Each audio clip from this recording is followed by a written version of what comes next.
O que significa revolução? Vamos discutir um pouquinho sobre isto?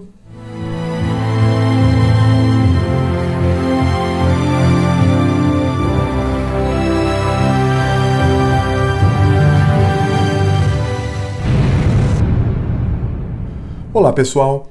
O termo revolução é polissêmico, ou seja, ele pode significar qualquer coisa. Inclusive, a sua origem está em Copérnico, quando ele lançou um livro em 1543, chamado De Revolutionibus Orbium Coelestium, que em português significa Das Revoluções das Esferas Celestes. Nesse livro, ele vai falar sobre o movimento dos astros, mais especificamente o movimento dos planetas ao redor do Sol. Portanto, a palavra revolução, que vem do latim revolvere, significa o movimento que se percebe nos astros ou nos planetas. Era uma palavra que estava de posse da ciência astronômica. Mas essa palavra ela foi trazida para as ciências sociais, ela foi trazida para a história, ela foi trazida para a área que analisa as questões políticas, as questões sociais e as questões dos grupos humanos. E aí, então, essa palavra passou a significar transformação. Então, qualquer transformação era tido como revolução. É por isso que na Inglaterra é chamado de Revolução Industrial, nos Estados Unidos é chamado de Revolução Conservadora,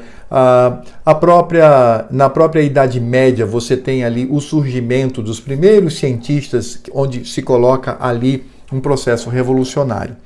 Mas hoje, quando nós falamos em revolução, mente revolucionária, atitude revolucionária, dentro das ciências sociais, isso remete diretamente à Revolução Francesa. É essa visão que está na esquerda, essa visão de revolução, que vem à nossa mente. Por isto, quando lemos essa expressão num livro de história, num livro de antropologia, num livro de ciências sociais, de política, a gente vai sempre perceber que essa palavra ela possui uma conexão com aquilo que aconteceu na França e aquilo que aconteceu também no século XX, na Rússia, na China, em Cuba, enfim. É uma revolução de esquerda. E essa revolução de esquerda, ela vai possuir três características que devem ser destacadas. A primeira característica é a motivação. E nisto veremos a obra de Edmund Burke, Reflexões sobre a Revolução na França, onde ele vai mostrar que essa mente revolucionária, ela manifesta um ódio às instituições presentes que foram construídas ao longo do tempo, um desejo de destruição, destruir tudo que existe, ou seja, se odeia, então deve ser destruído, e uma fé, a fé na utopia, a fé num futuro desejado. Edmund Burke, então, trabalha esses três conceitos na sua obra e vai mostrar, então, a motivação desta mente e deste coração revolucionário. A segunda característica que nós podemos destacar aqui é o método. Como que se dá o método? E quem nos ajuda a compreender isto é José Ortega y Gasset, no seu livro Rebelião das Massas. Ali ele vai mostrar que o processo revolucionário ele vai levantar as massas, para que as massas elas possam, pela força, conquistar o seu desejo. Só que ele diz o seguinte: todas as vezes que as massas são induzidas ao processo revolucionário, isso dá origem a um Estado totalitário. Então, o método, segundo Ortega y Gasset, está nas massas que se rebelam, mas que culminam numa ditadura, culminam num totalitarismo, que é violento, que é perseguidor ao extremo e é assassino. Então, este é o método revolucionário.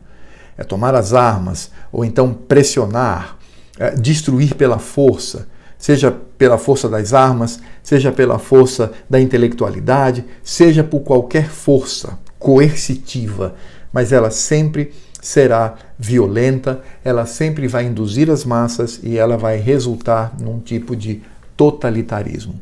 E a terceira característica que nós encontramos sobre revolução, dentro desse modelo francês, desse modelo do pensamento de esquerda, está no filósofo e teólogo holandês Guillermo Groen van Prijstegen.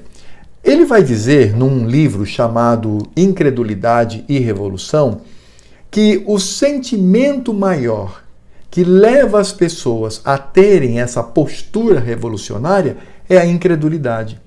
A incredulidade é essencial para este tipo de mentalidade revolucionária.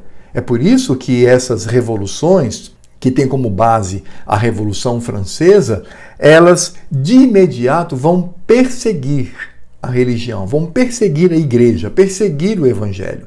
Eles querem destruir.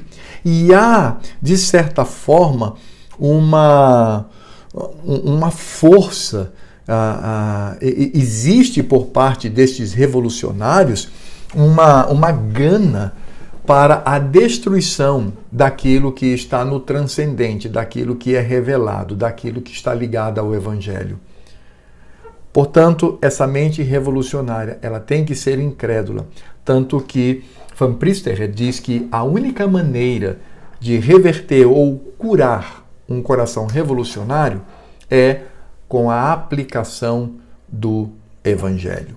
Então, quando nós pensamos na palavra revolução, eu acredito que hoje, dentro da história, das ciências sociais, enfim, das ciências humanas, quando falamos da palavra revolução, a gente precisa pensar nesses três aspectos. A motivação, que é o ódio, o desejo por destruição e fé na utopia. O método, que é levantar pessoas, massas, para promoverem essa transformação violenta, mas culminando num estado totalitário, ou num ambiente, ou num poder totalitário.